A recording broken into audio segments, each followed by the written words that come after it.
घोटाले मामले में झारखंड के मुख्यमंत्री हेमंत सोरेन को अब 8वां समन भेज दिया गया है।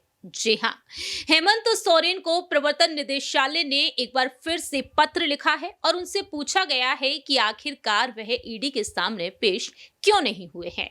ऐसे में देखा जाए तो हेमंत सोरेन की मुश्किलें अब कहीं ना कहीं एक बार फिर से बढ़ती हुई देखी जा सकती हैं। आखिरकार इस बार भी हेमंत सोरेन अगर ईडी के सामने पेश नहीं होते हैं तो क्या कुछ अहम कदम देखने को मिल सकता है ईडी का, तो वहीं हेमंत सोरेन का भी। नमस्कार, मैं प्रांशी राठौर और आप देख रहे हैं नेक्स्ट 9 न्यूज।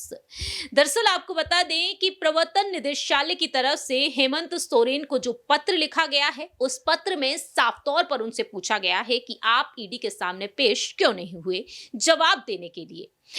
क्योंकि अब यहां पर जिस तरह से वह ईडी के सामने पेश नहीं हो रहे हैं, ऐसे में इस जांच में बाधा पड़ती हुई नजर आ रही है और अब हेमंत सोरेन को 16 से 20 जनवरी तक का वक्त दे दिया गया है कि इस बीच वह ईडी के सामने पेश हो जाए। मालूम हो कि खनन घोटाले मामले में हेमंत सोरेन को 7 समन भेजे जा चुके थे और 7वें समन को आखिरी बताते हुए ईडी ने साफ तौर पर कहा कि आपको 7 दिनों के अंदर बयान दर्ज कराना है। लेकिन हेमंत सोरेन ईडी के सामने पेश नहीं हुए। अब आखिरकार ईडी के सामने क्या कुछ विकल्प बचते हैं, ये आपको बताते हैं।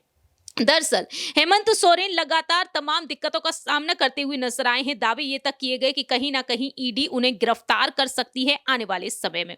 जो 7 समन भेजे गए, 7 समन के बाद भी पेश नहीं होने पर उनसे सवाल पूछा है। ऐसे में देखा जाए तो कहीं ना कहीं उनकी मुश्किलें अब बढ़ती हुई नजर आ सकती हैं। ईडी के सामने अब हेमंत सोरेन जाएंगे या फिर नहीं, ये बड़ा सवाल उठ रहा है। हेमंत सोरेन इस समन पर भी उपस्थित नहीं हुए थे और उन्होंने इस पर 2 जनवरी को ईडी को पत्र लिखकर बार बार भेजे जा रहे समन की तार्किकता और वैधता पर सवाल उठाया। सीएम ने लिखा था कि समन भेजने की खबर उनसे पहले मीडिया तक पहुंचाई जाती है, जिसकी वजह से उन्हें मीडिया ट्रायल का सामना करना पड़ा है और उन्होंने सभी मामलों में अपना पक्ष स्पष्ट रूप से पहले ही रख दिया है।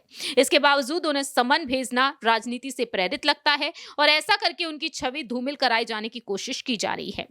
ऐसे में देखा जाए हेमंत सोरेन घिरते हुए नजर आए हैं सवालों के घेरे में। ईडी के 8वें समन को लेकर गोड्डा से बीजेपी सांसद निशिकांत दुबे ने सोशल मीडिया पर लिखा कि आपके पाप के लिए चौथा और झारखंड के मुख्यमंत्री की डकैती के लिए 8वां समन कोई मायने नहीं रखता। केजरीवाल जी तो हल्ला मचा रहे हैं, हमारे मुख्यमंत्री जी आप चुपचाप रजाई में घुसकर जाड़ा काट रहे हैं। कम से कम शिबू सोरेन जी की इज्जत तो रखिए, इस्तीफा दीजिए और एजेंसी के प्रश्नों का सवालों के जवाब दीजिए। इस तरह से देखा जाए तो बीजेपी सांसद निशिकांत दुबे ने अपनी बात रखी है। अब आने वाले समय में यह देखना होगा क्या आने वाले समय में हेमंत सोरेन इस बार ईडी के सामने पेश होंगे या फिर नहीं, क्योंकि सवाल यहां पर यह भी उठता है कि यदि ऐसा कुछ है ही नहीं है तो आप ईडी के सामने पेश क्यों नहीं हो रहे हैं। देखना होगा कि इस बार 16 से 20 जनवरी के बीच क्या हेमंत सोरेन पेश होंगे ईडी के सामने या नहीं।